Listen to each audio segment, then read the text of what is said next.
Setting up my lenses, setting up my lenses. Gotta read the notes. What's up, Cooligans? It's the Coolian here, and today we're talking lenses. Yo.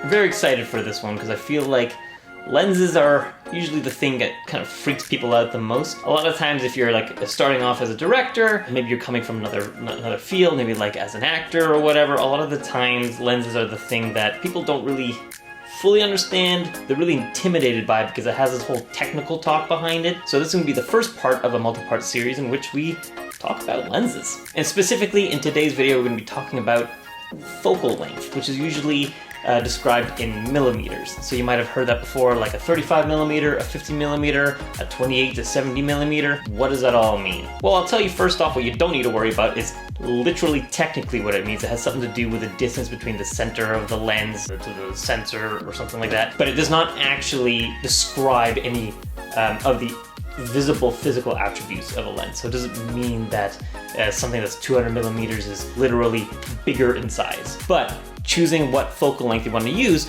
as a filmmaker is probably like one of the biggest choices you have when it comes to determining the aesthetic of any given shot. As I said before, there's a range of focal lengths. You might find some as wide as 18 millimeters, 10 millimeters. Those are usually ultra wide lenses, maybe even fisheye lenses. And then as the number gets larger, 35, 50, nope, that doesn't say 50, that says 24.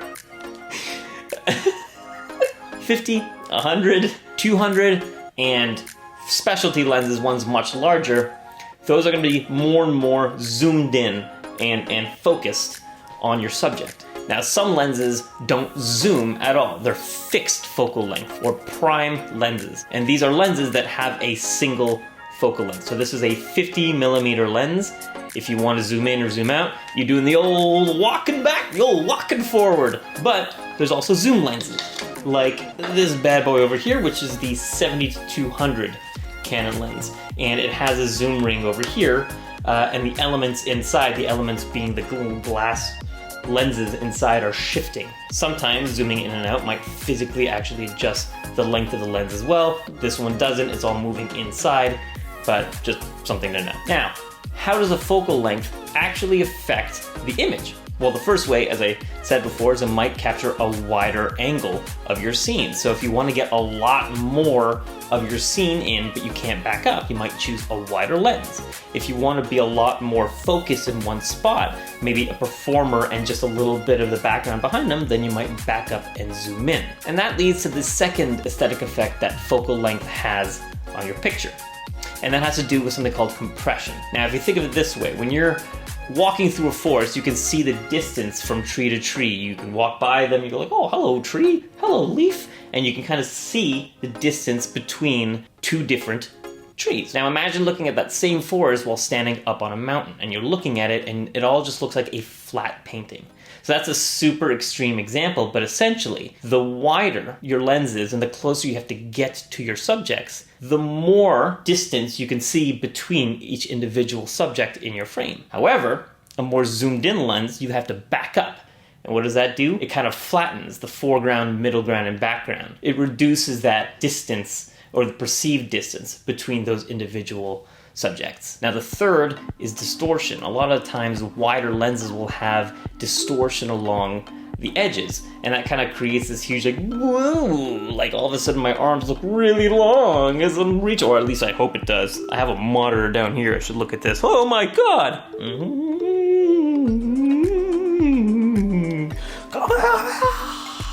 I wish my screen was over here so I wasn't just looking down like this, like a stumpf. Anyway, what was I on? What am I on? Drugs. Now the fourth way it affects your image is your depth of field. Now this is something we're going to get into later on another video when we talk about aperture, but essentially what it means is the range of focus that you have accessible to you. Now your focal length has somewhat of an effect on this, where the wider angle you are, so right now, you might be wondering, what am I filming on right now? This is a 24 millimeter lens. Why? Because I'm sitting in a tiny room. and I want to make it look bigger. It's added some distortion to it, but it's also including a lot of the background, which I want to show off my fancy hat collection. There's this dope poster. LARPs. What the hell is that? Nonsense. But because it's wider, the depth of field is just naturally a little bit larger. It's harder to knock things out of focus in the background. I don't know if that's actually a technical term or something that I just like to say because I'm violent. So what focal length do you use? Well, I think the most important question to ask, especially if there's a person in the frame, is how much of the background do you want to be seen as well? Is it environmental? Do you want to be able to see the bookshelves and stuff in the back? Sometimes the scene behind you is really important, and so you want to include more of that. Maybe it's an establishing shot. Maybe it's a shot with a lot of different people and you want to see them all stacked in the background. You'll use a wider lens. But maybe you're getting into some really intimate moments that's not about the people around and it's not about the scene around. It's a really introspective moment. Maybe you're going to use a much more zoomed in lens, a much longer lens to be able to kind of isolate that person in your frame and ignore everything else around them. The second thing is kind of going back to that whole idea of compression. And that comes really into play when you're dealing with movement in your frame. Are you moving your camera? Well, if you're moving your camera around, maybe you want to be able to see things going by the lens. Well, if you want to see stuff going by the lens or past the lens, then you're definitely going to want to emphasize the distance between objects in your frame. And so you're going to be using a wider lens for that. So these are all things to consider when you're choosing a focal length for your lens. And that's always a discussion you're going to have with your director of photography. What lens should we use for this? Usually not like on the spot. Usually you prepare ahead of time. Prepare! Pre-production. One really great way to test out your understanding of focal length is to guess the focal length whenever you watch a show. From shot to shot, try to figure out, based on those things, how much of the background are we seeing? How much separation between subjects do you see? All those things should generally lead you towards guessing what lens is being used. Well, that's it for the first little video on lenses. We're going to be talking also about aperture, and we'll be talking about, what else are we talking about? I already forgot. Choosing what lenses you want to buy or use in general. That's a good one. Oh, look at this. I got one planned on sensors and resolution. Hopefully you didn't absolutely hate this video and you decide to like and subscribe and comment. If you have any other questions based on focal length, put them in the comments below. I'd be super happy to answer them, or at least look up the answer and then tell you, because I don't pretend to know everything.